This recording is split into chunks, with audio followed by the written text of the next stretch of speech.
un artículo de Otro Mundo, publicado en estos días bajo el título 2024 habrá de ser un año con muchas elecciones, pero con pocas expectativas de cambio, establece, entre otras cosas, que habrá este año múltiples procesos electorales que habremos de tener en 76 países del mundo que representan más o menos a la mitad de la población mundial. Es decir, más de la mitad de la población mundial va a estar involucrada en procesos electorales.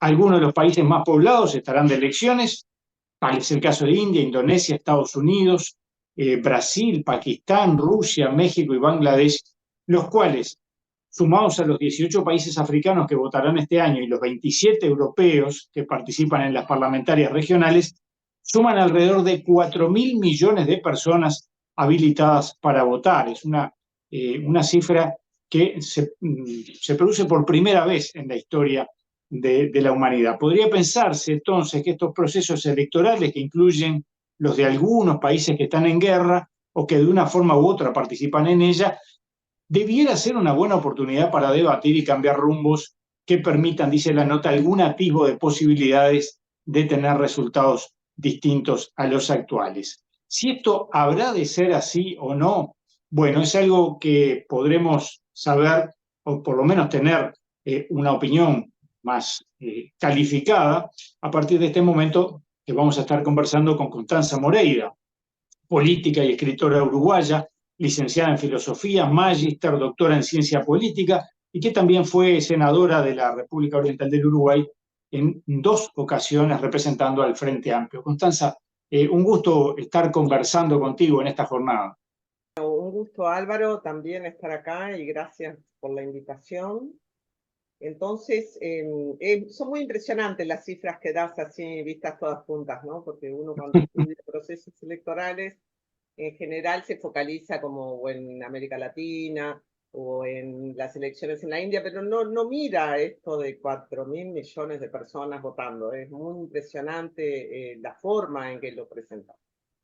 Entonces, yo diría que son buenas noticias que la gente vote para cambiar gobierno y que no se cambien gobiernos a partir de golpes de Estado, de irrupciones militares, de tomas del poder. Entonces, que la gente vote para cambiar gobierno habla de lo mucho que se extiende esta dimensión de la democracia, que es el gobierno electo.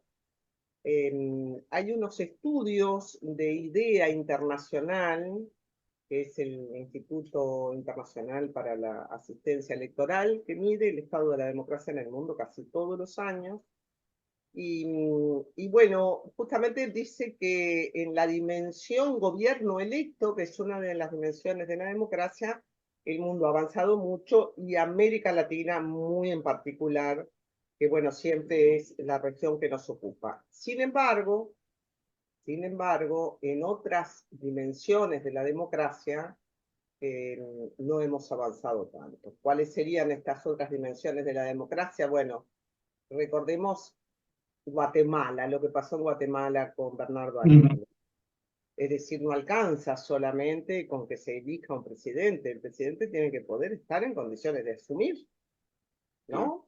Con su bancada parlamentaria. Entonces, esta otra dimensión que es qué pasa después de las elecciones, los gobiernos efectivamente asumen, no asumen, con qué limitaciones, con qué constreñimientos. Recordemos también lo que pasó con el gobierno de Evo Morales, ¿no? Porque se produce un proceso electoral, gana las elecciones, pero luego viene un golpe de Estado.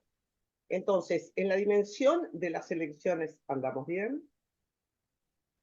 Luego, yo creo que andamos muy mal en el tema, ¿concluyen los presidentes sus mandatos o quedan por el camino?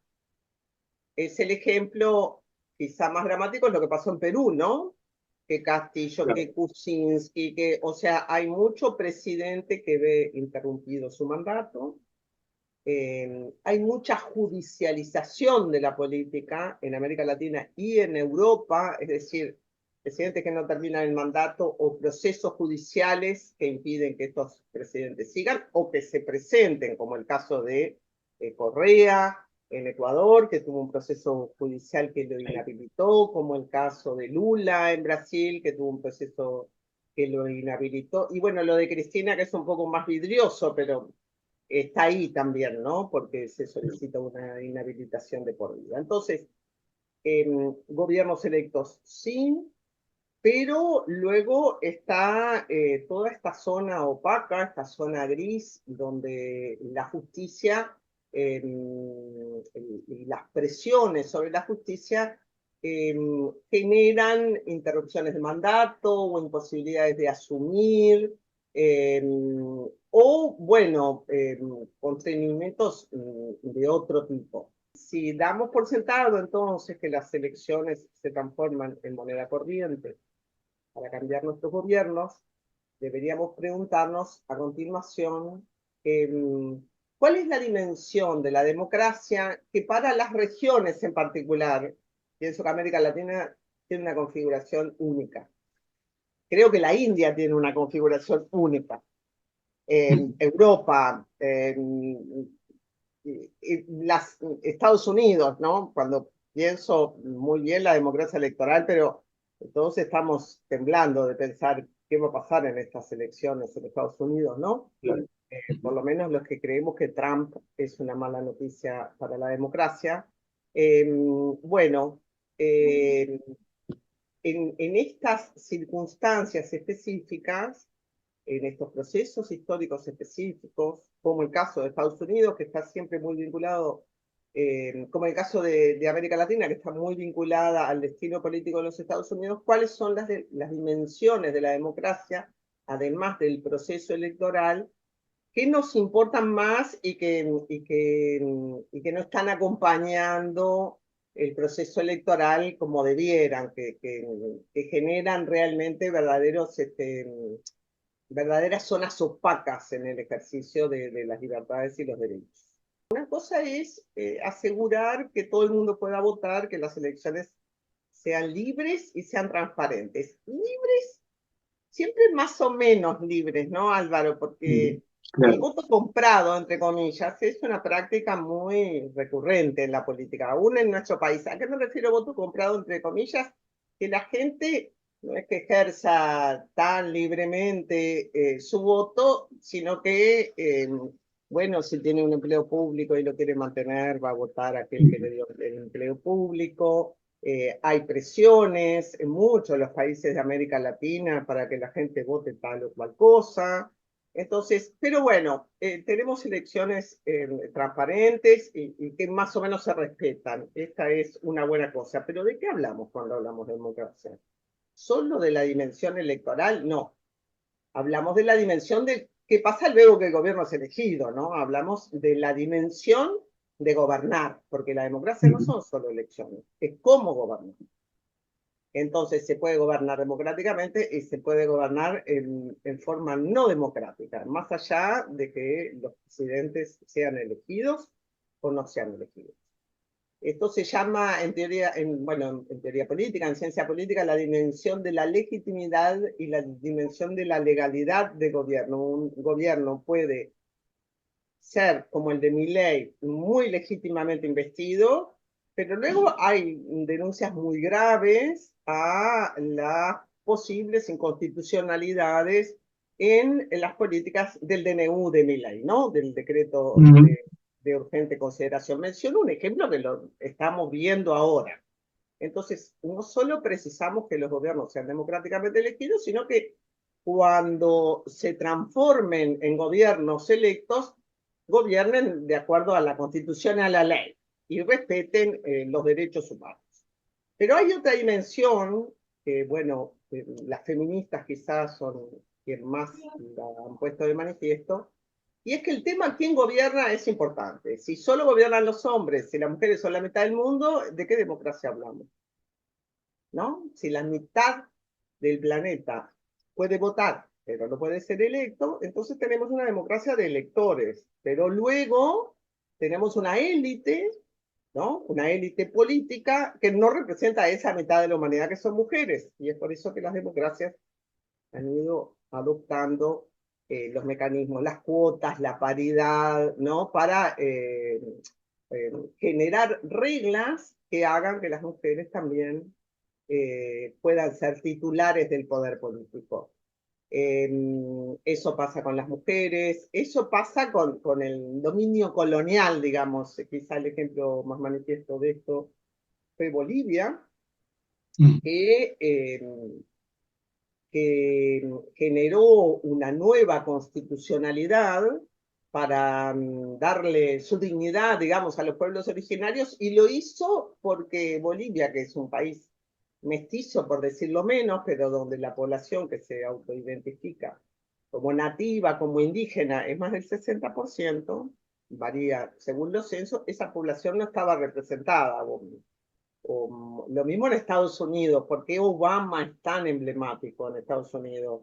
Bueno, porque es la parte de los afrodescendientes que es constitutiva, además de la nación americana, que nunca había tenido acceso a la titularidad del poder político. Entonces, el tema es cómo se gobierna, el tema es quién gobierna, y acá viene lo del artiguismo, ¿no?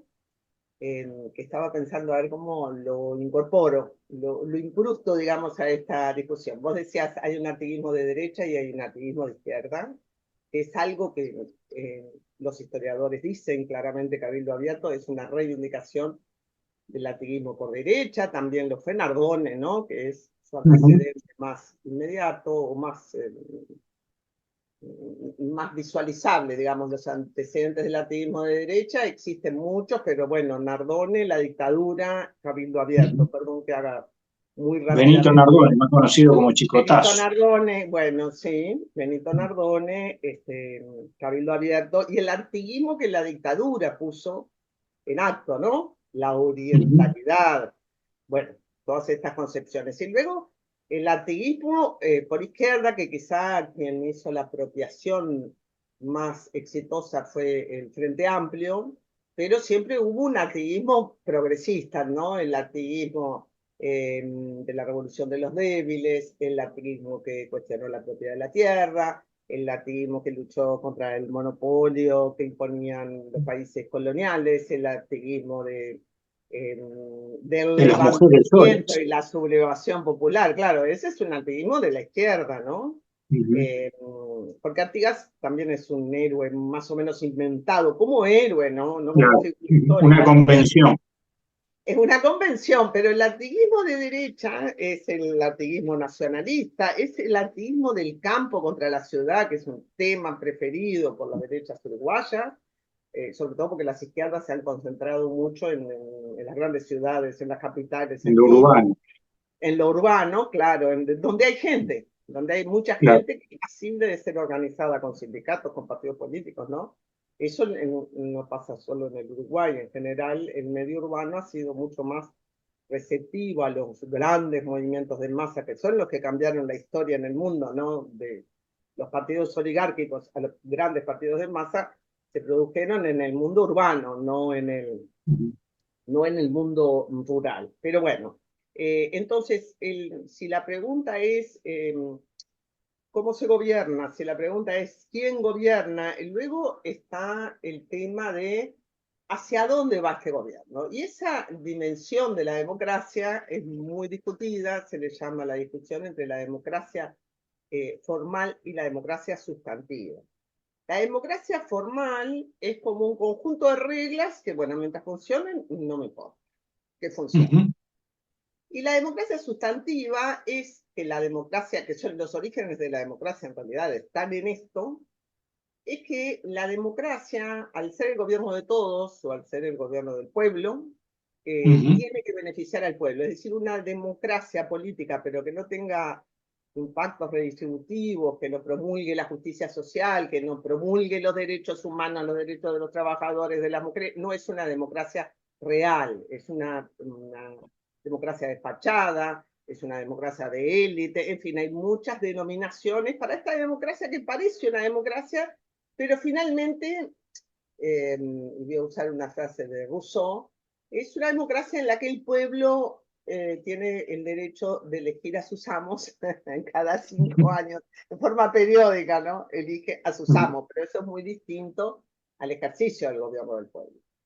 Nosotros, como uruguayos, valoramos mucho esta segunda dimensión de la democracia. Hay que ver todos los mecanismos de democracia directa, ¿no?, que hoy tenemos en Ujú. marcha, para darnos cuenta que valoramos mucho la democracia de la participación directa de la gente en los asuntos públicos. Y además, como hemos sido una sociedad más igualitaria que otras, claramente que Argentina y claramente que Brasil, hemos sido un país que abonó su igualitarismo gracias a muchas cosas, pero el Uruguay es uno de los países más desiguales de América Latina, aunque en el informe de Naciones Unidas de 2023, en el gobierno de Luis Lacalle Pou, el Uruguay es el único país que aumentó su desigualdad, increíblemente, que aumentó su desigualdad, pero para nosotros que somos un país más igualitarista, un país de clases medias, muy crítico con la desigualdad, éramos muy intolerantes, además, con la desigualdad,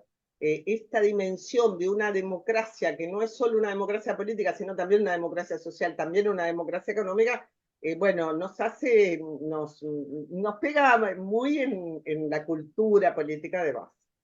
Ujú. Tú decías hoy, los tiempos se nos van volando y hay muchas cosas que me gustaría consultarte. Tú hablabas hoy, por ejemplo, de la judicialización de la política. Allí los tres poderes del Estado están colisionando en estos momentos, por lo menos en algunos países.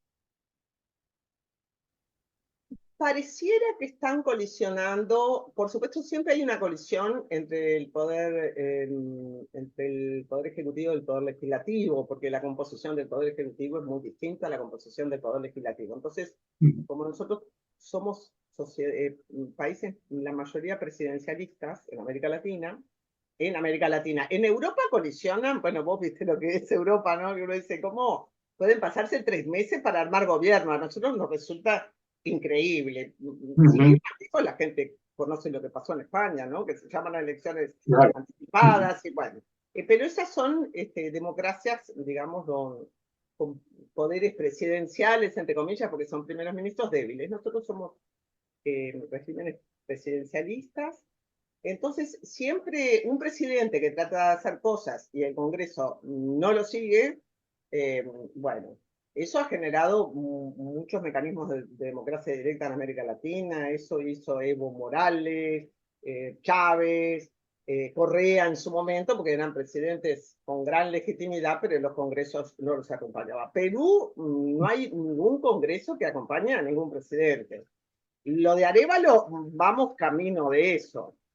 Milei es elegido con una bancada del 30%, tiene que enfrentar un congreso adverso. Boric está en una situación similar, y ni que hablemos de Lula, ¿no?, que el PP creo que es algo así como el 18% del congreso. Ujú. Entonces, ese conflicto siempre está por virtud de la forma distinta en que se compone el Poder Ejecutivo y el Poder Legislativo, y luego yo creo que al Poder Judicial lo usan. No es que el Poder Judicial tenga fuerza como para imponerse por sí mismo. En general, todos los procesos de judicialización que nosotros vemos son procesos impulsados desde el poder político. Ujú. Pero eso va generando un precedente muy malo, porque en vez de que el mundo político resuelva sus problemas, todos lo mandan a la justicia. Y para la gente, la justicia determina si alguien es culpable o inocente. Y ahí termina la historia, ¿no? Ujú. No hay una consideración política más profunda. Es mucho más difícil eh, elegir a un gobierno por su programa, por sus políticas, que decir estos son buenos, estos son malos, estos no. Se genera una moralización de la política, y entonces, como hay demasiados procesos judiciales y todo el mundo recurre a los procesos judiciales, porque es más barato, entre comillas, ¿no? Vos mandás un proceso a la Ujú. justicia y no tenés que andar negociando con tus compañeros de bancada, negociando acá con las organizaciones sociales qué política querés sacar adelante. Simplemente te vas a la justicia y la justicia además dictamina y ya está. Ujú. Entonces, se ha usado mucho para erosionar la legitimidad de los líderes políticos, o para sacarse un problema de encima. Yo recuerdo el primer caso exitoso de judicialización de la política es cuando Brasil retoma su democracia, está recién entradito en su democracia, y le hacen un juicio político a Collor de Mello. Los mismos Ujú. que lo pusieron, ¿no? Los mismos que lo Sí. pusieron. Es decir, lo pusieron, después Color no les gustó, y le hacen un juicio político y se lo sacan de encima y queda gobernando el vicepresidente. Entonces, de alguna manera, algo de lo que pasó en Chile tiene que ver con eso. Vos tenías una gran movilización por la educación, por la plata, por la seguridad, y vos le dijiste a la gente, transformemos esto en una reforma institucional, y al final no fue nada. No fue la reforma institucional ni de unos ni de otros. Bueno, ¿qué pasa con esas demandas? O sea, cuando uno lleva las cosas a la justicia, renuncia a su posibilidad de hacer política con eso. Entonces, yo Sí, no creo pero que la después también se la cuestiona la justicia según que el resultado sea favorable o no. Además es eso, ¿no? Si te gusta la justicia es buena, si no te gusta la justicia es mala, pero los jueces no están en situación de hacer grandes razonamientos políticos. Vos pensás que un juez es como un exégeta de las leyes, ¿no? Tiene una forma, una canónica para determinar su resultado. Pero lo vemos con derechos humanos, ¿no? Lo vemos claramente con derechos humanos, es decir, como en el Uruguay existió una concepción de que los derechos humanos habían quedado clausurados, me refiero a los del pasado reciente, por la ley de caducidad. Bueno, nadie le metía el diente a eso, salvo excepciones como la jueza Mota, ¿no? Hoy en día vos tenés muchos más procesos judiciales. Y vos decís, ¿pero qué pasó? Y la situación es la misma, ¿no? Estamos hablando de los muertos, de los torturados, de los asesinados de hace muchísimos años, pero el Poder Judicial se acompasa con los tiempos políticos, pero no está, creo yo, en condiciones, por suerte, de ser un gran actor político, porque el tema es, justamente se le llaman poderes contramayoritarios, es decir, el Poder Judicial es un poder técnico, y vos la política la tenés que dejar en manos de gobiernos elegidos por el voto popular, no podés dejar la política en manos de un poder técnico.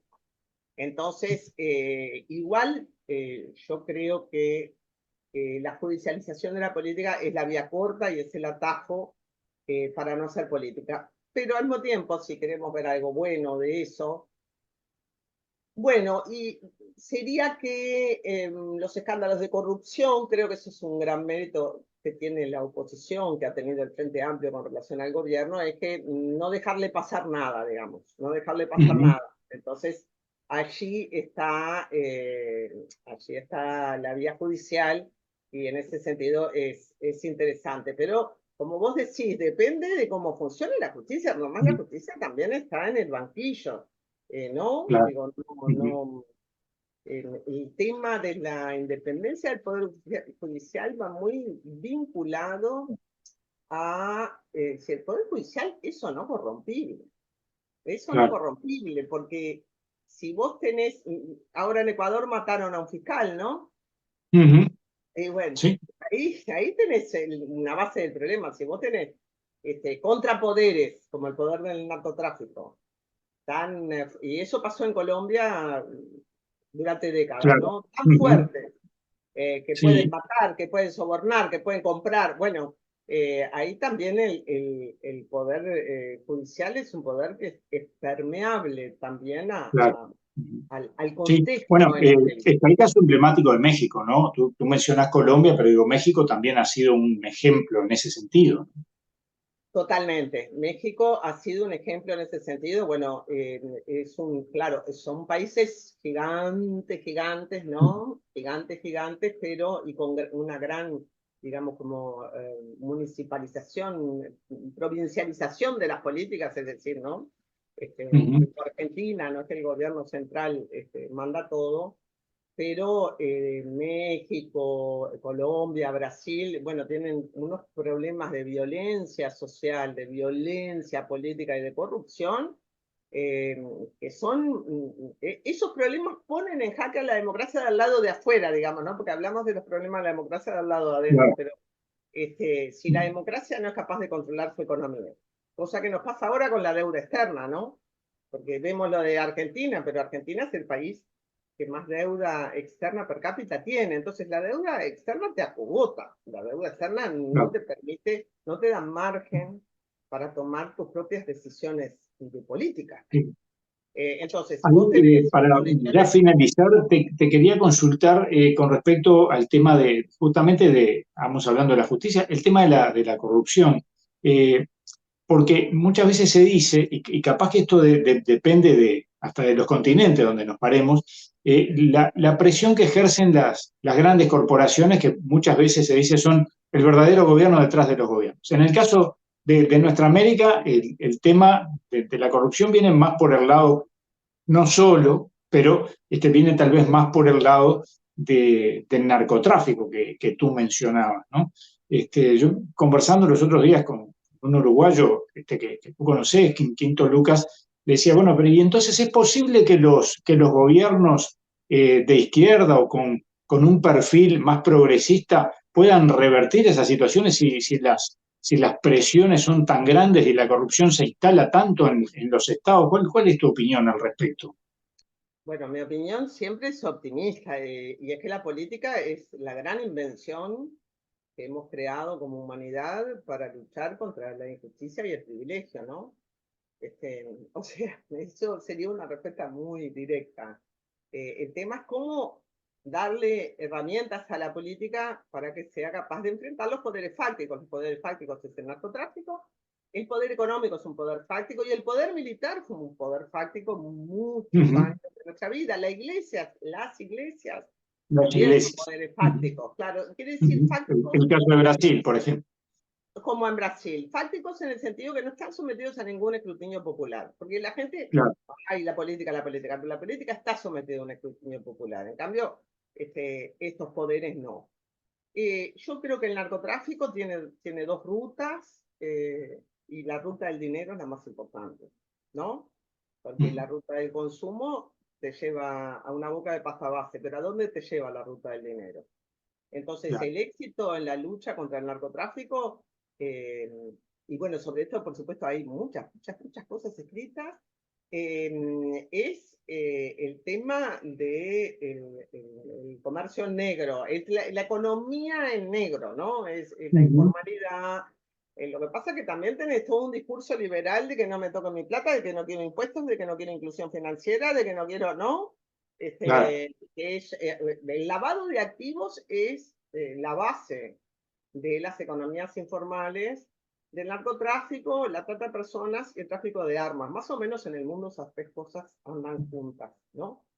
Y luego, entonces, el control de la economía por parte de los gobiernos es muy importante. Y esa es una lucha que tenemos, Álvaro, pero tan grande, porque uno escucha el discurso de Milei en Davos y es, no, la economía hay que abrirla, la libertad empresarial es toda. No, nosotros en América Latina tenemos que desesperadamente controlar la ruta del dinero. Ujú. Controlar la ruta del dinero, es decir, controlar la economía, manejar la economía para nosotros es central, porque finalmente es manejar lo que nosotros mismos producimos. Y luego el otro tema del narcotráfico y de la violencia. Acordate que América Latina, además de ser la región más desigual del mundo, es la más violenta, ¿no? Es la más violenta. Y eh, la violencia lo que requiere es estado en el territorio, ¿no? Si vos vivís en un barrio donde no entra la salud, donde no entra la educación, donde no entra ni un taxi, está, Claro. casa tomada, ¿no? Entonces después te Ujú. quejas porque es Cortar. casa tomada, pero antes de que fuera casa tomada, vos no Ujú. llegaste ahí. Y no es el problema que llegue una política, es el problema de que no pueden haber zonas marginales en una sociedad, y más en sociedades ricas como las nuestras, Álvaro, porque mirá que América Latina es bastante rica, y el Uruguay ni te digo.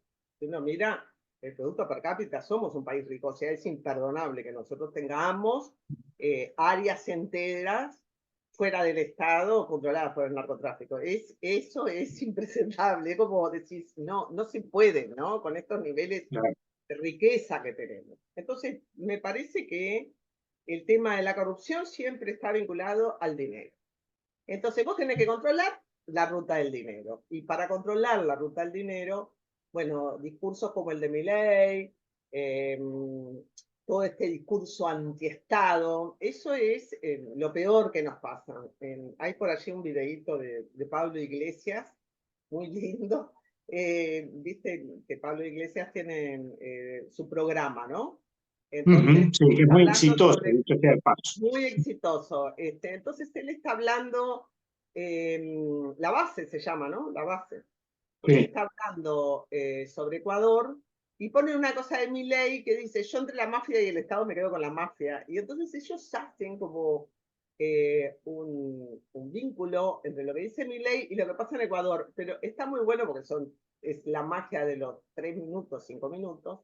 Y ese es el tema, quien no controla la ruta del dinero, quien no controla el dinero, quien no controla los recursos económicos, no controla nada. Y América Latina está muy lejos todavía de controlar el poder financiero internacional o de controlar qué es lo que hacen sus propios ricos. El último informe de Naciones Unidas, nada que ver con la izquierda, es el tema de los súper ricos, ¿no? El tema del club de los súper ricos. Es decir, ya es un tema de que vos tenés súper ricos que controlan, bueno, pensá en Twitter, ¿no? Que están controlando, yo qué sé, los viajes espaciales, en las redes, el club de los súper ricos que no lo controla nadie. Entonces, en el quién gobierna finalmente, bueno, yo prefiero siempre, y lo preferiré para Uruguay, por mujer y por trabajadora, un gobierno progresista. No te digo izquierda, pero siempre hubo una visión conservadora del mundo y una visión progresista del mundo. Y bueno, yo creo que las mujeres, la verdad, en las visiones conservadoras del mundo, siempre nos mandaban a la casa a cuidar hijos. Así que yo, en cualquier lugar del mundo que estuviera, en estas elecciones votaría las opciones más progresistas posibles, es decir, que defiendan los derechos de las mujeres, de los trabajadores, de los más pobres y la defensa del Estado y de lo público, por supuesto. Lo dejamos entonces como síntesis, pues nos pasamos largamente, pero ha sido una charla muy enriquecedora. Te agradezco muchísimo, Constanza Moreira, estos minutos y seguramente seguiremos conversando próximamente.